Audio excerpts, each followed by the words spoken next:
really blurry. Probably my glasses.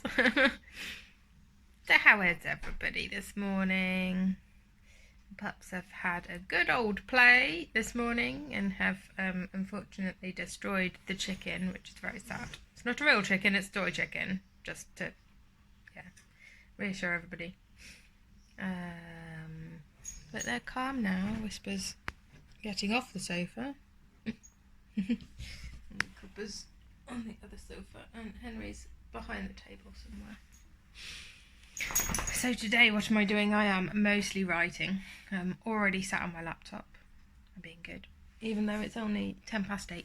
I had breakfast, made coffee, sat at my laptop, ready, going to do some writing. I haven't actually done any since Sunday, which is a long time, especially as I've been off all week.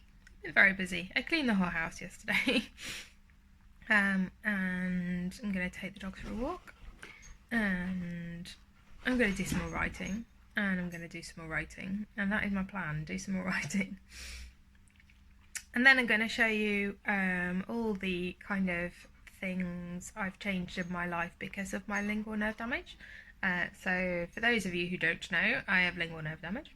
I had a tooth out in 2013, a wisdom tooth lower right.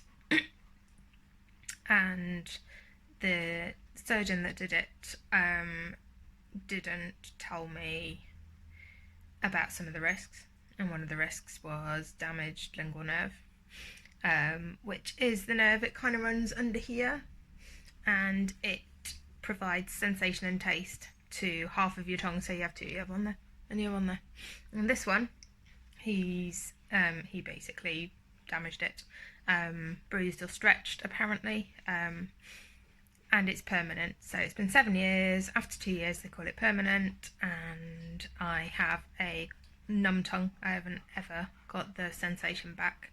Can't taste anything on that side. I have burning and tingling all the time. I have referred pain in this side of my face, sometimes in this side of my face. I have a very tense jaw muscle. Just, however much I try and relax it, it doesn't happen.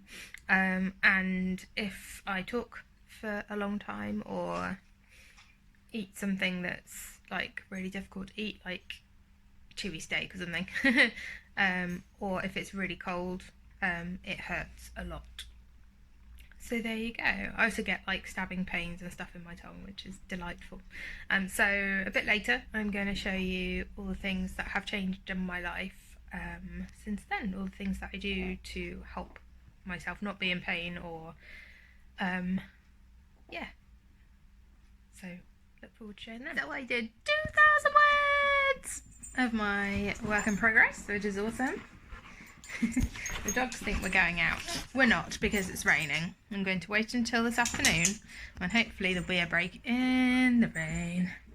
So I was going to do a little bit about my nerve damage, wasn't I? So as you can see, great big throw on the sofa, so if it gets cold in the evening, then we can put that around us and I can use that perhaps. I also have loads and loads of scarves, which I will show you in a minute because I'll go upstairs and show you.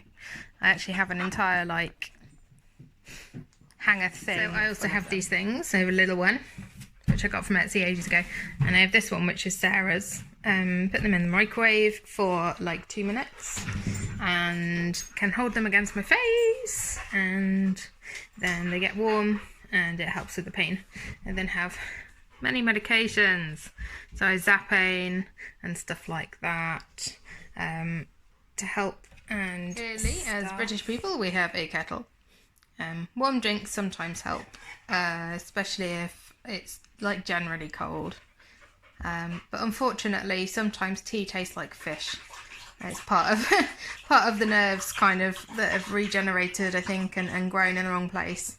And sometimes coffee tastes of soil, which is lush. Wearing a mask is actually quite comfortable for me, especially if it's like a big loose one, like my Harry Potter one. This one, it actually makes my face happier. And the surgical masks at work that we have do the same thing. So actually, when I'm at work, I don't even need to wear a scarf anymore because I'm just wearing a mask. I don't know what the matter is. What's the matter? Why are you jumping on me? That's naughty. We don't do that. Oh.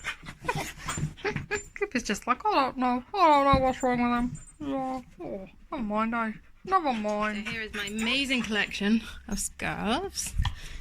I don't know how many I've got. I haven't ever counted them, I don't think. Some are from charity shops, some are from pretty places. I like my pink and green one. That one's cool, the one with flowers on. That's very posh. I have one with musical notes on. I have a big, like, blankety one, which is the one in the middle, the greeny sort of grey one. This one's one that my grandma bought me for Christmas, which is really snuggly. Got one with birds on. Got a plain black one. Yes, many scarves. And also, Sarah managed to buy me one with foxes on, which is awesome. I love this one. It's more of a summer scarf because it's quite thin. But it's so night time. Yes, I sleep with a rabbit. It's fine. But sometimes I also sleep with my hat on. I pull it all the way over my eyes and my nose because that's where it's best. And it just keeps my face that little bit warmer. It's a bit of a weird thing to have to do, but you know, it's totally forgot this thing. So this is my mouth guard. Look away if you don't like to see things that have been in people's mouths. But basically, that's it. Currently, it's looking a bit worse for wear. I tend to get a new one every year. But obviously, because of COVID, the dentist hasn't really been doing that many appointments, and then I had an appointment and then I got a cough, so it was like, okay, I have to self-isolate. And I couldn't go, and then the next appointment is January. I usually go every 6 months because of my face. Because some of my gum is numb, I can't really tell if there's a bit of my mouth that's like got an infection or something, so yeah, I tend to go every 6 months, but it's been like 18, which is really odd. So I'm going in January. I'll get a new mouth guard because I've bitten through that one. It's split, which happens a lot, which is why I get a new one every year. And that is pretty much everything about my nerve damage. Just had to relocate and repin in the reindeer outside because she fell down. It was very sad. Anyway, it's time for another swap. Swabby swap time.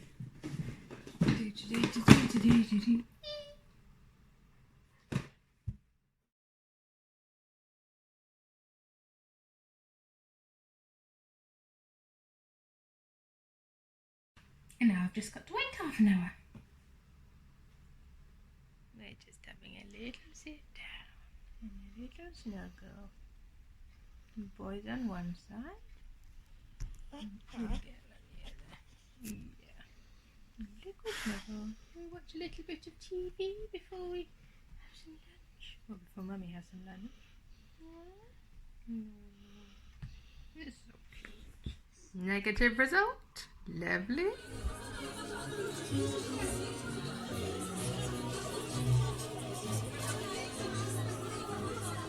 I ran out of rolls, so I made some flatbreads in the frying pan with whole wheat plain flour and baking powder and a bit of butter and milk, and then fried them. And we have 3 dogs on one hand and a poopy bag. Woo! Cooper has his new lead, which is lovely and comfy. Whisper's got Cooper's old lead, and Henry's got Cooper's harness, and Cooper's got Whisper's harness. And it's less pulling. It is a very successful walk. And Cooper was a good boy, and Whisper was a good girl. Were you a good boy, Henry? You were a very good boy. What the hell is going on here? Dana, what kind of position is that to be in, my love? What are you doing? Are you okay? What's going on? And these feet in the air. You're half asleep. Are you drunk? Maybe. It's the evening. Time to sit down for some crown. That's the noise of Netflix. Excuse me.